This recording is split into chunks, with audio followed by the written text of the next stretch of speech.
quick question. Is your marketing working? Not are you busy? Not are you spending money? Working, as in it's making revenue you can actually point to. Most founders can't answer that. And it's not because they're not smart, it's because their own numbers are lying to them. I watched a founder present pipeline to his board once that was off by about 40%. He had no clue. His CRM had been wrong for 3 quarters. So when I take over a company's marketing, I don't launch anything the first week. I don't touch the ads. I run a 5-day audit first. And I'm going to walk you through the whole thing right now so you can run a rough version on your own company. Fair warning, you'll probably find stuff you don't like. That's kind of the point. Here's the thing people get wrong. When someone new takes over marketing, everybody expects motion, new campaigns, new creative, big energy, and weak operators give them exactly that because motion looks like progress. But if you act first, you're changing a machine while trusting gauges you've never checked. If the fuel gauge is broken, going faster just strands you somewhere worse. It's like gear.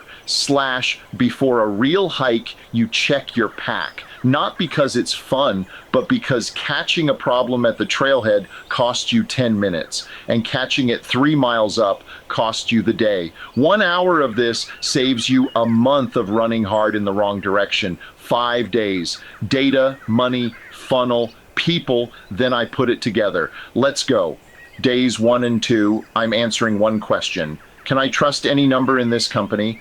Until I know that, everything else is a guess. 3 checks. First one, is the tracking even firing? I go to every spot a customer can convert, forms, checkout, booking page, and I test it like a real customer, submit it, watch what happens. Did it register once or 3 times? You'd be shocked how often a website update from 6 months ago quietly killed a pixel, and the ad platform's been spending blind ever since. Second, do the systems agree? I pull the same number from 3 places: the CRM, the marketing tool, and the actual financials. If they match within a few percent, great, that's rare. Usually they don't. And the size of that gap tells me how bad it is. The bank account never lies, so everything gets checked against money that actually moved. Third, does everybody mean the same thing by the same words? I ask 3 people to define a qualified lead: a marketer, a salesperson, an exec. 3 different answers almost every time, which means every report this company has ever run was measuring 3 different things with one name on it.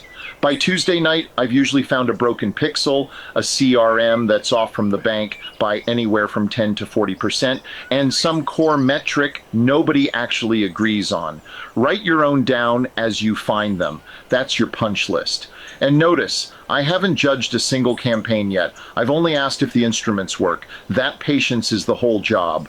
Day 3, I follow the money. Now that I know which numbers are real, I map every dollar going out against what comes back. I pull the actual card statements and invoices, not the budget plan, the real spend. 3 columns: what we pay for, what it costs a year, and who'd fight to keep it. 3 things show up every time. First, dead software, stuff nobody's logged into in months, tools someone bought before they quit, 2 tools doing the same job. I once cut over 200 grand a year from one company's stack in an afternoon.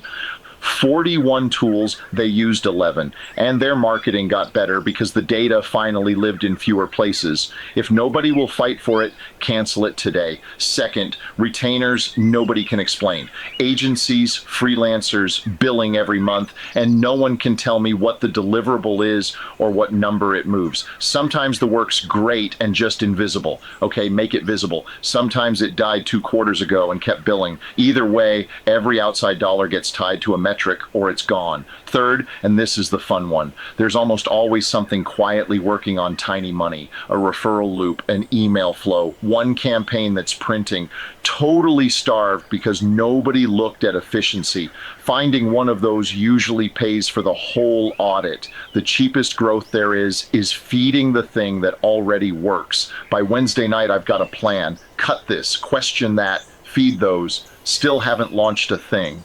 Day 4's my favorite because it needs 0 tools and turns up the worst stuff I go through the whole customer journey like I've never heard of the company. I click the real ads, land on the real pages, fill out the forms with a fresh email. I read every automated message and I note when it shows up. I book the demo, sit through onboarding, click everything. Phone in hand like a normal person at 9 at night. Here's why it matters. Inside the company, everybody believes a version of this journey, the deck version. The gap between that and the real one is almost always where the money's dying. Leadership thinks the response is instant. The test email shows up 40 hours later. Marketing thinks the form is short. It's 11 fields. Sales swears they follow up fast. The test lead sat there 4 days. Nobody's lying. They're describing how it was designed. I'm seeing how it actually runs. I'm writing down every step,